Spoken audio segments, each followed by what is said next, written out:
O livro de Cântico dos Cânticos, ou Cantares de Salomão, é uma linda profecia falando a respeito de intimidade, falando a respeito de profundidade e falando a respeito de uma noiva sendo preparada para os últimos dias.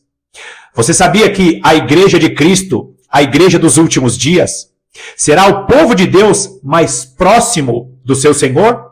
A Igreja de Cristo dos últimos dias será o povo de Deus que terá mais intimidade com o seu Senhor, porque quanto mais se aproxima o dia do casamento, maior é a proximidade do noivo com a sua noiva. No vídeo de hoje, nós estamos iniciando uma série de mensagens falando a respeito da igreja que está sendo preparada para adentrar as recâmaras do rei. Será que você está preparado para compreender essas profecias tão profundas? Será que você, minha irmã, será que você, meu irmão, está preparado para adentrar a recâmara do rei? Seja muito bem-vindo a mais essa série de meditações do canal A Lâmpada para os Meus Pés.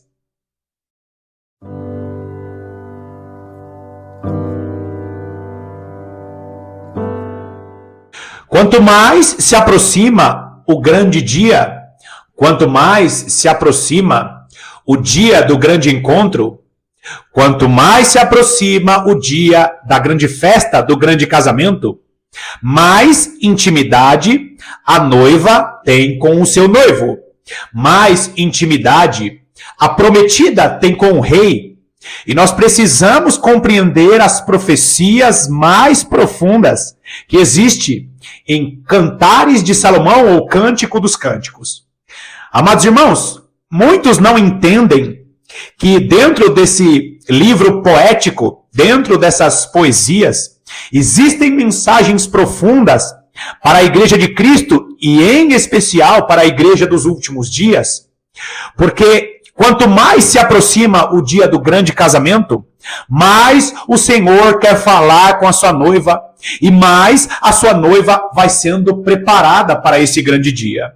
Então eu preciso que você esteja ligado, que você esteja ligada a cada versículo desse livro maravilhoso, porque aqui existem profecias profundíssimas para a igreja do nosso tempo e para a igreja dos últimos dias. Vai lá comigo então em Cantares de Salomão ou Cântico dos Cânticos, capítulo 1, versículo 1, que diz assim: Cântico dos Cânticos de Salomão. Como o próprio versículo diz, esse livro preciosíssimo foi escrito por Salomão, o filho de Davi. E eu não sei se você sabe, mas o período do Reino Unido representa os 3 períodos da história do povo de Deus, em que Deus, de glória em glória, está resgatando o seu povo. Por exemplo, quando o povo fala para Samuel, nós queremos um rei, e aí Deus estabelece Saul como rei de Israel, o que acontece ali? Começa o período do Reino Unido. Você conhece muito bem a palavra de Deus, você conhece a história de Israel e sabe muito bem que o período do Reino Unido durou por 120 anos. Então, 40 anos o reinado de Saul, mais 40 anos o reinado de Davi e mais 40 anos o reinado de Salomão. Os primeiros 40 anos do reinado de Saul representa o período em que a humanidade não tinha o esclarecimento de quem era Deus. A humanidade preferiu o período em que os homens governaram. A humanidade preferiu o governo dos homens do que o governo de Deus. O reinado de Saul representa esse período. Agora, o reinado de Davi representa o período em que Deus começa a resgatar o seu povo através daquele que representa o Messias. Então, primeiro Saul, o governo do homem. O segundo período, o reinado de Davi, que durou 40 anos, representa o quê? O que Jesus Cristo começou a fazer aqui na terra. Não esqueça toda a restauração que Deus faz através toda a restauração que Deus faz na vida do homem e que Deus está fazendo na terra, essa restauração é de maneira gradativa. Então Davi representa o período em que o Filho de Deus é enviado a essa terra, o amado de Deus é enviado a essa terra para começar a restauração, primeiro da humanidade e depois de toda a terra. E por fim, os últimos 40 anos desse Reino Unido, que é o reinado de Salomão, representa o reino milenar de Jesus Cristo aqui na terra. Então, até os nomes dos homens que governaram no período do Reino Unido prefigura isso. Por exemplo, Saul significa aquele que foi pedido pelo homem. Então, Saul, que foi pedido pelo homem, Saul, que foi pedido pelo povo, representa um governo em que o homem dominava sobre a terra, mas governou com a força do próprio homem. No período de Davi, é o início do resgate, aqueles que governam como homens, mas sob a inspiração do Espírito Santo. Davi, que tinha um coração segundo o coração de Deus, movido pelo Espírito Santo. O período de Davi representa o período que o homem ainda governa, porém, inspirado pelo Espírito do Senhor. E, por fim, Salomão, que significa o homem de paz, é aquele que vem representando o governo de Cristo. Eu não sei se você lembra, mas o único período em que a nação de Israel teve paz e teve a proeminência sobre as nações do mundo foi na época em que Salomão reinou. E o reinado de Salomão representa o reino milenar do nosso Senhor e Salvador Jesus Cristo. Por quê? Porque esses 3 períodos representam o período em que os períodos em que a humanidade passou até a chegar o momento da restauração. Então, mais uma vez, Saul representa o governo do homem sem a direção de Deus, um período em que o homem está em rebeldia. O período de Davi representa o período da igreja, onde o homem ainda governa, só que existe um grupo de pessoas inspiradas pelo Espírito do Senhor que estão participando dessa restauração progressiva. E o período de Salomão representa o reino milenar, o reino de Jesus Cristo, quando o nosso Senhor estará no milênio governando sobre as nações, e a igreja estará como reis e sacerdotes governando com o Senhor sobre esta terra. Agora, nós sabemos que o rei Salomão, em seu reinado, ele governou com muita sabedoria, mesmo sabendo que Salomão se desviou dos caminhos do Senhor, do meio para o final de sua vida. O reinado de Salomão, que com o seu próprio nome diz como foi o seu reinado, um reino de paz, porque o reino de Salomão representa o reino milenar de Jesus Cristo. Um reino de paz, um reino de justiça, um reino em que o governante das nações vai promover uma justiça sobre todas as nações da terra. Agora, Salomão foi aquele que escreveu Provérbios, Cantares, ou Cântico dos Cânticos, e Salomão também escreveu Eclesiastes. Provavelmente, Salomão escreveu no início da sua vida o livro de Provérbios, o livro de Cantares, e tudo indica que o livro de Eclesiastes foi escrito no final da vida de Salomão. E por que é importante compreender essas coisas? Porque, entendendo um pouquinho da vida de Salomão, nós vemos que Deus usou Salomão para prefigurar o reino que se aproxima dessa terra. Só que, como eu mencionei aqui, Salomão é apenas uma figura o rei Salomão foi apenas uma figura de Jesus Cristo no milênio. Por quê? Porque ele não é igual a Jesus Cristo, é apenas uma semelhança. Agora, o que o texto está dizendo nesse versículo 1 que você está vendo aí na tela? Cântico dos Cânticos de Salomão, ou o Cântico Supremo do homem de paz. O Cântico Supremo do homem de paz. E o que isso significa? Cântico dos Cânticos significa o cântico maior de todos. Colocando aqui para a nossa linguagem ocidental, e principalmente aqui no Brasil, é como se eu olhasse para algo e considerasse aquele algo o suprassumo daquela mesma categoria. Então eu olho para um carro e digo assim, o carro dos carros. Aquela é a casa, aquela é a mulher, aquele é o homem. É quando nós olhamos para algo e nós colocamos aquele algo como se fosse o algo supremo daquela mesma categoria. Então, Cântico dos Cânticos é o cântico supremo, é o maior cântico de todos. Por quê? Porque é o cântico dos cânticos do homem de paz. Agora, o homem de paz, ou o príncipe da paz, que é o nosso Senhor e Salvador Jesus Cristo, é aquele que prefigura o homem desse livro de Cântico dos Cânticos. Outro detalhe, alguns autores vão dizer que esse Cântico dos Cânticos foi escrito e endereçado para a Sulamita. Não se sabe ao certo. O que nós temos certeza que em cada versículo nós vemos a interação do homem de paz, ou daquele que prefigura o príncipe da paz, para com uma noiva que está sendo preparada para o dia do grande casamento. Então, Cântico dos Cânticos é o cântico supremo, é a poesia suprema, falando a respeito do quê? Do maior casamento que vai acontecer na história de toda a criação. Então, não existe cântico maior, não existe louvor maior do que o cântico que fala a respeito da interação do rei com a sua noiva, que se tornará esposa. Não existe cântico maior do que o cântico que fala a respeito da proximidade do noivo com a noiva. E esse cântico está sendo relatado nesse livro precioso. Agora vai no versículo 2. O texto diz: beija-me com os beijos de tua boca, porque melhor é o teu amor do que o vinho. Presta atenção nisso. Em um determinado momento eu ouvi um testemunho de uma mulher que ela morou um certo tempo em um determinado país do Oriente Médio em que a pregação da palavra de Deus não é permitida. E ali ela teve contato com um casal que tem um cargo importante nesse país do Oriente Médio e ela sentiu do Senhor uma estratégia para se aproximar da esposa desse casal. E ela relata nesse testemunho que Deus inspirou ela em uma interação a beijar as mãos dessa mulher, que era a esposa de uma autoridade lá do Oriente Médio. E ela beija as mãos da mulher, e a mulher fica assustada com aquilo, e nem ela tinha a dimensão do que aquele beijo na mão representava. O que eu sei é que o esposo dessa mulher entrou em contato com o esposo dessa missionária, mostrando que aquela mulher tinha ficado maravilhada com aquele beijo na mão.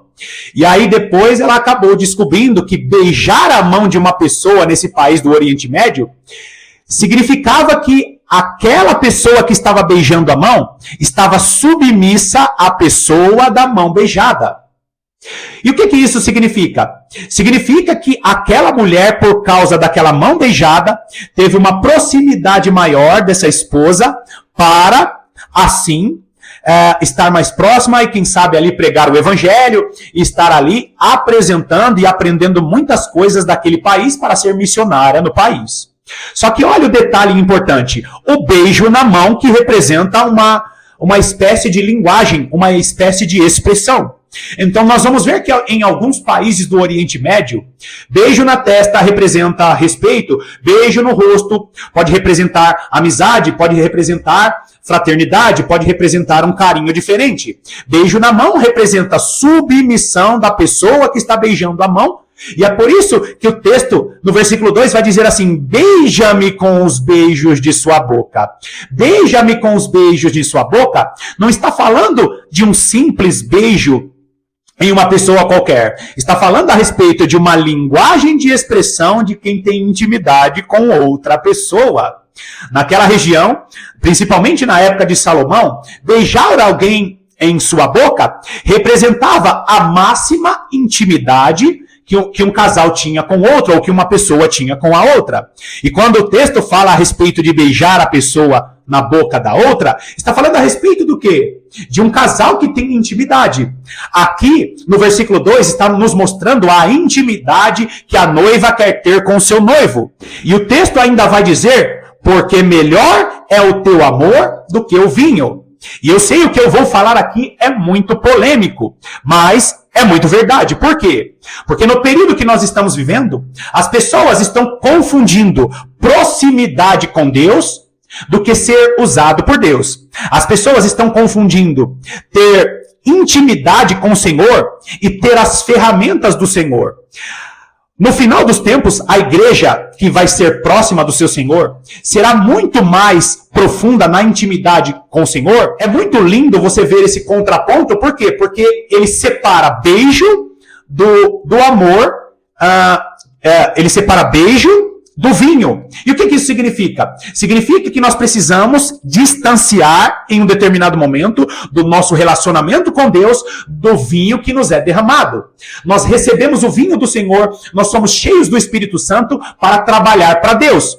Só que nós promovemos expressões como o beijo para ter intimidade com Deus. Então você precisa separar a sua vida de intimidade com Deus da sua vida de trabalhar para Deus. Quando nós recebemos a alegria do Espírito Santo e nós somos cheios do Espírito Santo, nós estamos sendo capacitados para trabalhar para Deus. Agora, quando nós desenvolvemos a nossa intimidade com Deus, quando nós desenvolvemos o nosso beijo com o Senhor, o nosso amor com o Senhor, nós estamos desenvolvendo uma intimidade de relacionamento.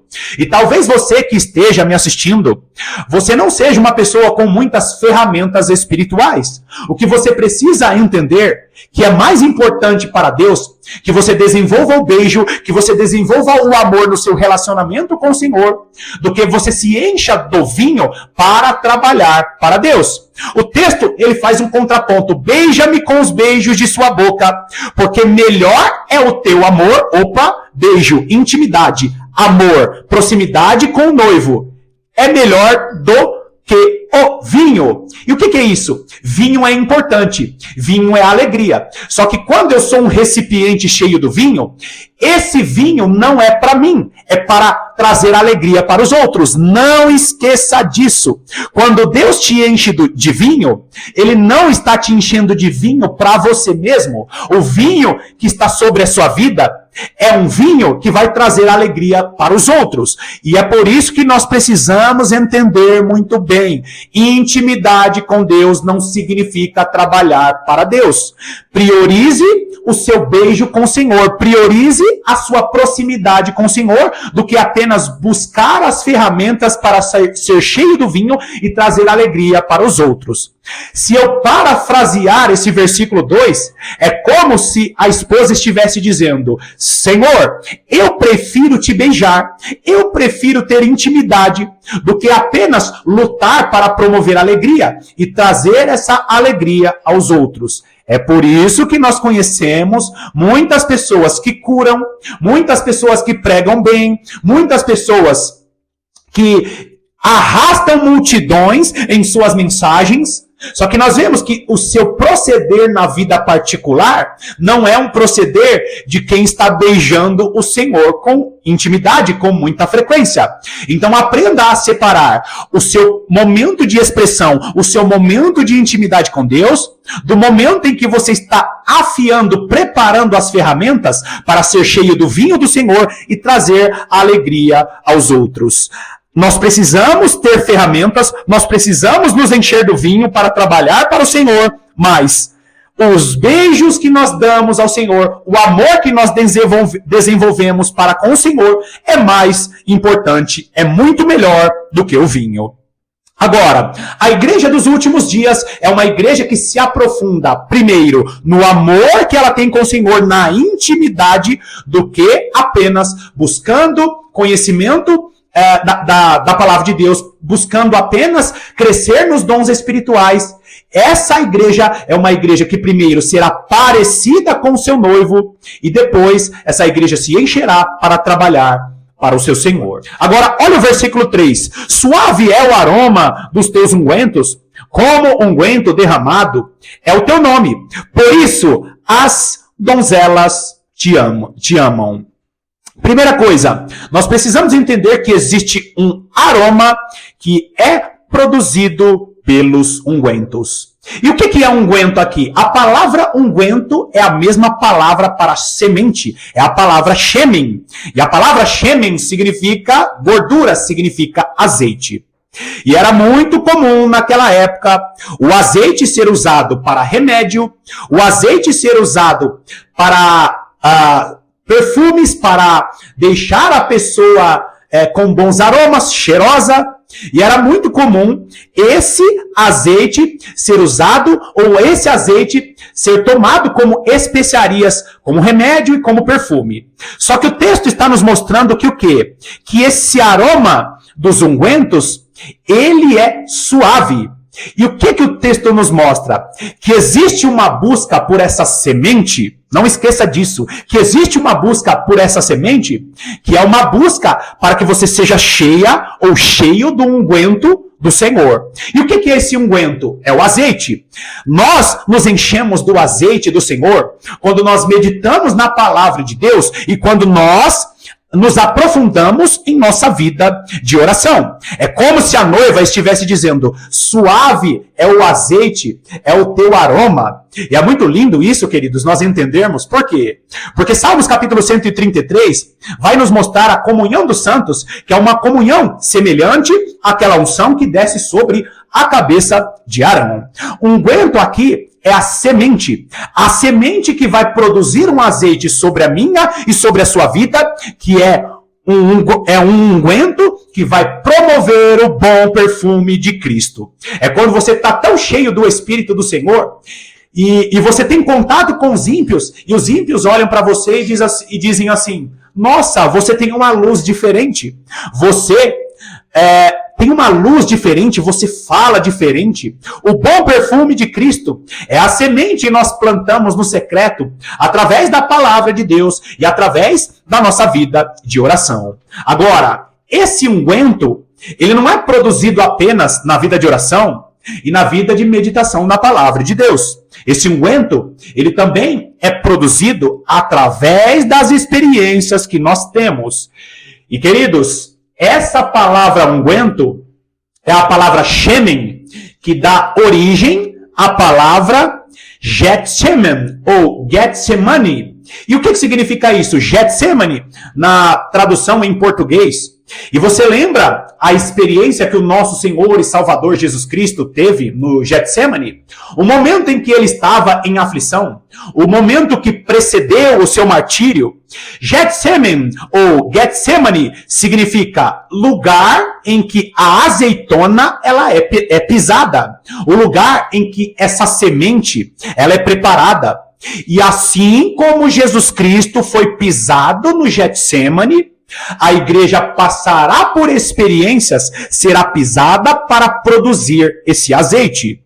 É por isso que Zacarias, capítulo de número 4, vai nos mostrar o quê? As duas testemunhas recebendo o azeite dourado. O que é o azeite dourado? É uma unção de reinado, é uma unção de reis e sacerdotes que somente a igreja dos últimos dias vai receber. Quando a mulher diz assim, suave é o aroma dos teus ungüentos, como o unguento derramado é o teu nome, sabe o que o texto está nos dizendo? Que a igreja dos últimos dias é uma igreja que será apertada, pisada, semelhante ao que Jesus Cristo viveu no Getsemane. Por quê? Porque além dessa igreja ser cheia desse azeite, porque o azeite dourado ele é produzido através das situações que nós vivemos, através das pisaduras que nós sofremos, além disso, essa igreja atuará com esse unguento no nome do seu noivo. Nós produzimos esse azeite, nós exalamos o bom perfume de Jesus Cristo, não é para agir no nosso nome, não é para falar no profeta, no teólogo, no pastor famoso tal. A igreja dos últimos dias será cheia do Espírito Santo, será cheia do azeite de Deus, mas ela vai agir através do bom perfume de Cristo, através do unguento do seu Senhor e no nome do seu Senhor. É por isso que as duas testemunhas estão diante do Senhor de toda a terra. É uma igreja que está frequentemente no ambiente de sua vida de oração, produzindo esse azeite para que essa igreja venha agir no nome do seu Senhor. O texto está dizendo, como unguento derramado é o teu nome. Por isso, as donzelas te amam. Ah, queridos, esse é um trecho que me deixa empolgado e ao mesmo tempo extasiado. Por quê? Porque essa palavra aqui, donzelas, em hebraico, é a mesma palavra para virgens. E quando o texto diz que esse unguento derramado é o teu nome, e é por isso, não esqueça disso, e é por isso que as donzelas te amam, e é por isso que as virgens te amam. Sabe para onde o texto está nos transformando, nos transportando? Para a parábola que fala das donzelas, a parábola que fala das virgens. E a conexão é tão extraordinária, porque o versículo 3, ele começa falando sobre o unguento, o azeite que é produzido, e é por causa desse unguento, é por causa desse azeite que as donzelas, que as virgens amam ao Senhor. Quanto mais nós nos enchermos do unguento, do azeite do Senhor, mais nós, como virgens, vamos amar ao Senhor. O amor não vem por aquilo que nós recebemos. O amor vem pela nossa interação com esse azeite. O azeite, o perfume, é aquilo que nos atrai para o nosso noivo. A profundidade aqui do relacionamento da noiva com o noivo, ela vem por causa do azeite, da semente. Ou seja, quanto mais essa igreja é pisada, mais o azeite é produzido. Quanto mais azeite é produzido, mais essas donzelas vão exalar esse azeite. E quanto mais as donzelas exalarem esse azeite, mais elas vão amar ao seu Senhor. É por isso, queridos, que a igreja dos últimos dias é uma igreja que produz o azeite através da sua vida de oração, através da sua vida de meditação. E por causa da vida de oração e da vida de meditação, Deus promove situações de menosprezo, de desprezo. Essas donzelas são pisadas para produzir esse azeite, e é por causa do azeite produzido que essas donzelas amam ao seu Senhor. Nós vamos ver no decorrer do livro de Cântico dos Cânticos que, por mais que essa noiva passe por dificuldades, por mais que hajam rios, por mais que haja dificuldades na vida dessa noiva, mas essa noiva ama o seu noivo. Sabe por quê? Porque não existe nada que possa nos separar, nem altura, nem profundidade, nem largura, nem conflitos, nem espada. Nada pode nos separar do amor que nós recebemos de quem? Do nosso Senhor e Salvador, Jesus Cristo. Ou seja, quanto mais você se enche da presença de Deus, mais você tem a consciência de que o amor do Senhor é que nos sustenta para que sejamos usados com poder e graça nos últimos dias. É por isso que as virgens amam ao Senhor. Não esqueça disso. Quanto mais você tiver azeite, quanto mais você tiver esse unguento, mais o amor de Cristo será sobre a sua vida e mais resistente você estará para não desistir das batalhas que você vai enfrentar. Essa é a linda palavra de Deus, a igreja de Jesus Cristo, que está se preparando para os últimos dias. Uma igreja cheia do poder, uma igreja cheia da autoridade e uma igreja cheia do amor do seu Senhor. Porque essa igreja só será usada com poder e autoridade porque é uma igreja que tem intimidade com o rei. Você está se preparando para ter intimidade com o rei? Você está entendendo que ser menosprezado, que ser desprezado, faz parte do processo em que um unguento está sendo produzido? Essa leve e momentânea tribulação são situações que estão produzindo um peso de glória muito mais excelente.